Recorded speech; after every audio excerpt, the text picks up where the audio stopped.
രണ്ട് പ്രധാനപ്പെട്ട നിലപാടിലേക്ക് വരുമ്പോൾ അദ്ദേഹം പറയാണ്, ഇതിൻ്റെ യഥാർത്ഥ അർത്ഥം അള്ളാഹുലേക്ക് വിട്ടുകൊടുത്തു എന്ന് പറയരുത്, തഫ്വീലുൽ മാന നടത്തരുത്. മറിച്ച് അർത്ഥം നമുക്കറിയാം, രൂപം അറിയില്ല എന്ന് തന്നെ പറയണം. അർത്ഥം നമുക്കറിയാം, രൂപം അറിയില്ല എന്ന് തന്നെ പറയണം. അർത്ഥം നമുക്കറിയാം, രൂപം അറിയില്ല എന്ന് തന്നെ പറയണം.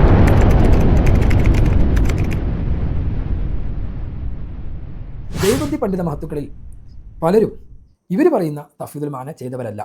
മാനയെ അവർ അള്ളാഹുലേക്ക് വിട്ടുകൊടുത്തിട്ടില്ല. മാനയെ അവർ പറയുകയും മാന അറിയാമെന്ന് കൃത്യമായി വിശദീകരിക്കുകയും ചെയ്തിട്ടുണ്ട്. ഇതിനെ കോയി സവാൽ നഹിക്കുക. ഇതെങ്ങനെയാണ് നബിയെ? അത് ഒന്നാം ആകാശത്തേക്ക് ഇറങ്ങുമ്പോൾ, ഇന്ത്യയിൽ ഇറങ്ങുമ്പോൾ അമേരിക്കയിൽ എന്തായിരിക്കും അവസ്ഥ? അമേരിക്കയിൽ ഇറങ്ങുമ്പോൾ ഇന്ത്യയിൽ എന്തായിരിക്കും അവസ്ഥ? അള്ളാഹു ഇറങ്ങുമ്പോൾ അർശിയെ പിന്നെ കാലിയാണോ അല്ലേ? ഇങ്ങനെ ഇതുമായി ബന്ധപ്പെട്ട ഇതിൻ്റെ രീതിയെ സംബന്ധിച്ച്, ഇതിൻ്റെ കൈഫിയത്തിനെ സംബന്ധിച്ച്, അല്ലെങ്കിൽ ഇതിൻ്റെ ഹക്കീക്കത്തിനെ സംബന്ധിച്ച് ഒരു സഹാബിയും നബി തങ്ങൾ ചോദിച്ചിട്ടില്ല. ഇതൊരു വലിയ വിഷയമാക്കുന്ന ഒരു കാര്യമാണ് തഫ്വീദുൽ മാന. മാനയെ അള്ളാഹിലേക്ക് വിട്ടുകൊടുക്കണം. ഏത് മാനയാണ് വിട്ടുകൊടുക്കേണ്ടത്, എന്താണ് എന്ന് അവർ തന്നെ വിശദീകരിക്കണം. അത് വിശദീകരിക്കുമ്പോൾ ഇൻഷാ അല്ലാഹ് നമ്മളത് പറയാം. എന്തായാലും ദേവന്തി പണ്ഡിത മഹത്തുക്കളിൽ പലരും ഇവർ പറയുന്ന തഫ്വീദുൽ മാന ചെയ്തവരല്ല.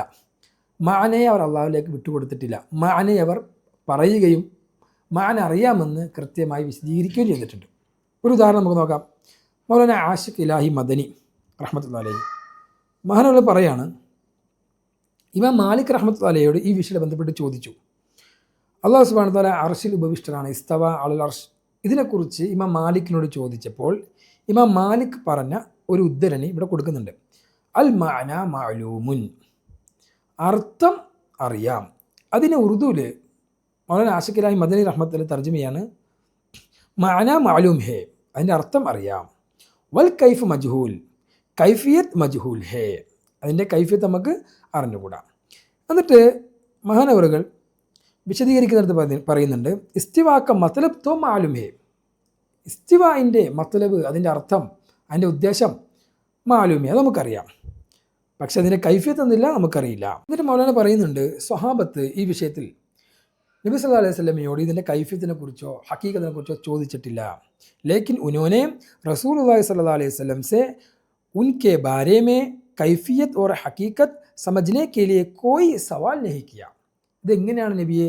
അത് ഒന്നാം ആകാശത്തേക്ക് ഇറങ്ങുമ്പോൾ, ഇന്ത്യയിൽ ഇറങ്ങുമ്പോൾ അമേരിക്കയിൽ എന്തായിരിക്കും അവസ്ഥ? അമേരിക്കയിൽ ഇറങ്ങുമ്പോൾ ഇന്ത്യയിൽ എന്തായിരിക്കും അവസ്ഥ? അള്ളാഹു ഇറങ്ങുമ്പോൾ അർശിയെ പിന്നെ കാലിയാണോ അല്ലേ? ഇങ്ങനെ ഇതുമായി ബന്ധപ്പെട്ട ഇതിൻ്റെ രീതിയെ സംബന്ധിച്ച്, ഇതിൻ്റെ കൈഫിയത്തിനെ സംബന്ധിച്ച്, അല്ലെങ്കിൽ ഇതിൻ്റെ ഹക്കീക്കത്തിനെ സംബന്ധിച്ച് ഒരു സഹാബിയും നബി തങ്ങളോട് ചോദിച്ചിട്ടില്ല.